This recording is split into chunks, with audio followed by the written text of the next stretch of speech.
शुक्रिया खान साहब, अपने तमाम वादे पूरे करने के लिए, पाकिस्तानियों को उनका हक देने के लिए। आपने जो 1 करोड़ नौकरियां दी उसका शुक्रिया, और जो 50 लाख घर बनाए और आज 2 करोड़ गरीब लोग उसमें सुकून से रह रहे हैं, आपका शुक्रिया। जनाब, आपने वादा किया था आप मीडिया को आजादी देंगे। आज हर कोई आपकी तारीफें कर रहा है, आपका शुक्रिया। खान साहब, आपने वादा किया था कि आप कभी भी किसी इदारे या मुल्क से इमदाद नहीं लेंगे, महंगाई खत्म करेंगे, रोटी आटा चीनी सस्ती करेंगे। आपने अपना हर वादा पूरा किया, आपका शुक्रिया।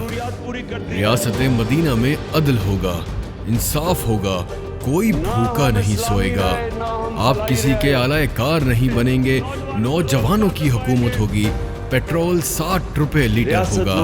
जनाब, कैसे अदा करें आपका शुक्रिया। पीएम हाउस में जनाना और गवर्नर हाउस में मर्दाना कॉलेजेस कायम हो गए। अब तो बच्चे 3 क्लास में आ गए हैं। आपके इस एहसान का शुक्रिया। जो हजारों गैर मुल्की पाकिस्तान में नौकरियां कर रहे हैं, सनतें लग गई, अब तो हमारे मजदूर भी इंग्लिश बोल रहे हैं। ये वादा भी प्रोटोकॉल के खात्मे के वादे की तरह पूरा करने पर पूरी कौम, पूरे पाकिस्तान का आपको शुक्रिया। थैंक यू खान साहब, यहाँ सब अच्छा है, बस आपने घबराना नहीं है।